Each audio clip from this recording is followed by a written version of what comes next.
The war on drugs is a complete failure in American history. Not only has it drained taxpayers of $1 trillion, it's done nothing to subside addiction rates.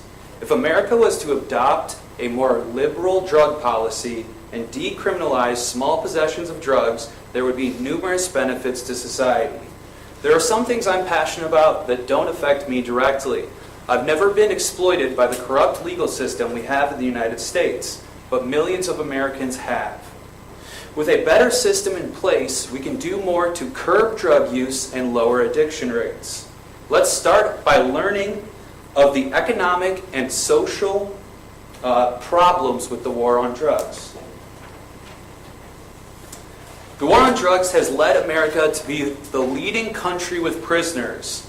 American citizens make up 5% of the world's population, but we make up 25% of all prisoners.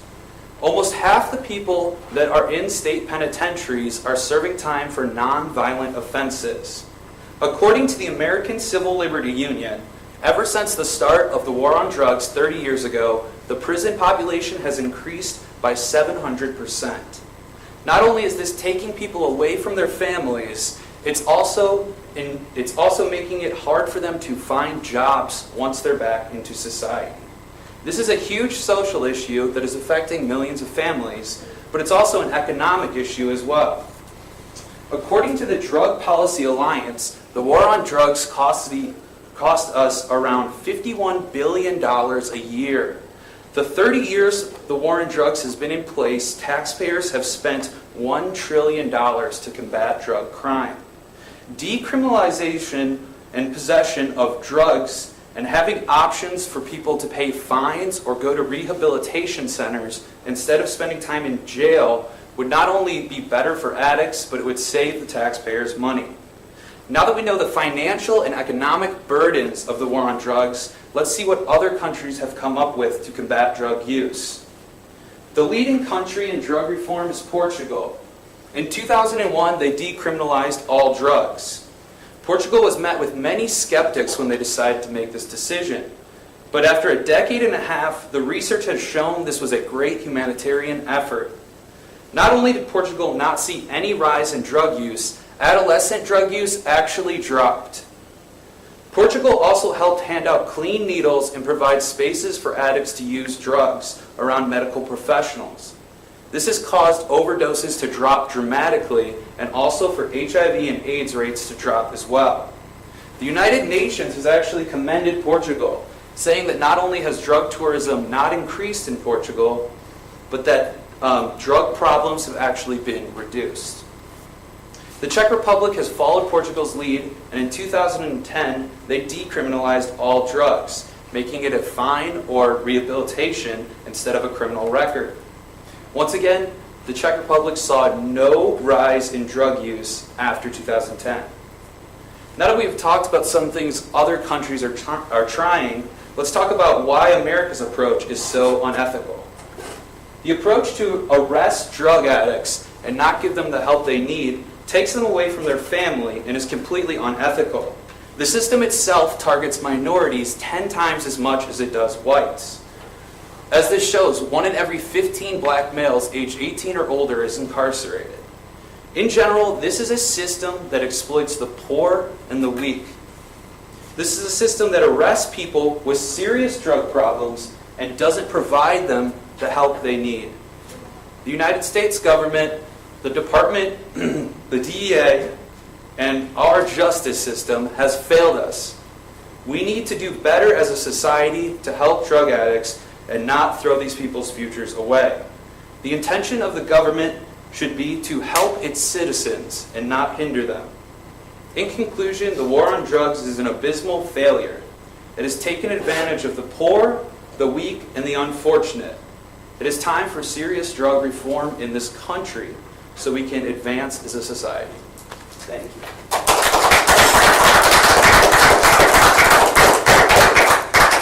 Was that short? 4 minutes and 36 seconds. That's going to be short. I slept like 2 hours at a calculus test today, so I cramped all night. and I just like sweating profusely when I don't get enough sleep. So if you smell that, that's probably me. So. Okay. Besides that, I just need Besides it need to be that. longer, but I was okay with the delivery. Anything in particular that you were worked on differently? It was just a busy couple of weeks, so I just wish I could have fleshed it out a little bit more, had more stats or more quotes. I had some stuff from like the World Health Organization that sounded real professional.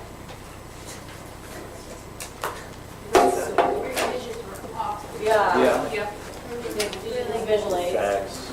those are awesome. I didn't know if they'd be hard to read, and No, they were No, great. they're fantastic. You had some really surprising interesting facts in there. yeah. Wow. Yeah, the Portugal Yeah. graph. Yeah, it's crazy. Yeah. Are there any other countries that are considering or enacting these kinds of policies? I think a lot of countries in the EU have seen Portugal succeed in it. So, yeah, Ireland. Yeah, I didn't know that. And I know a lot of places, certain types of drugs are decriminalized, like marijuana is decriminalized, Right, but well, this is like a drastic approach. Yeah. They're taking. wow. The figures that you talked about, like, I remember, because I'm way older than all of you, when the war on drugs started, when they announced the war on drugs, and it just never seemed like, it just got worse and Yeah. worse, and it never really accomplished anything. Yeah. And it's taken 30 years for, officials to finally go, this didn't work. Yeah.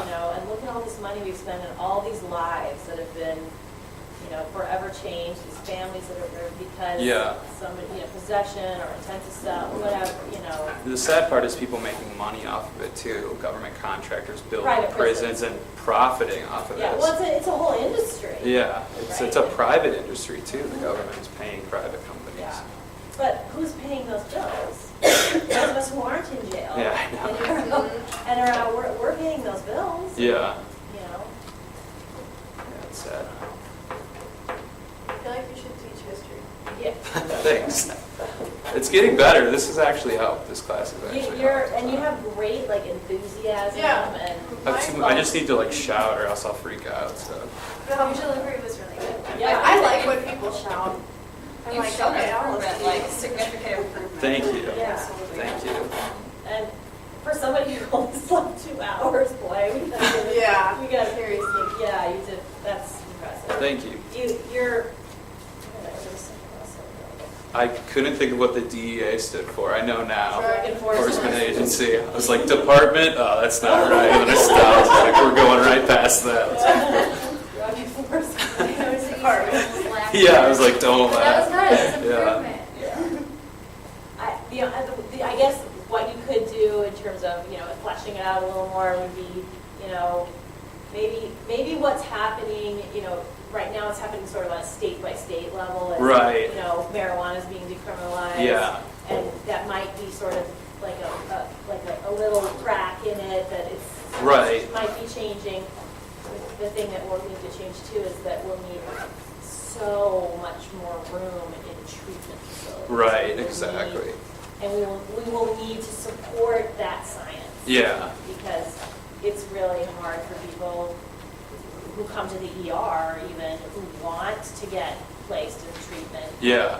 There's There's just no room. There's no room. Yeah. And, oh, well, yeah, maybe get you a bed in 2 months. Yeah. We might be able to get you in. So it's very challenging. But think of all that money. Oh I know. my God. When you think of education budgets and things like that, it's like, Yeah. oh my God, we've wasted $1 trillion. Right, how much you're paying for school and how much, All right, you're done, John.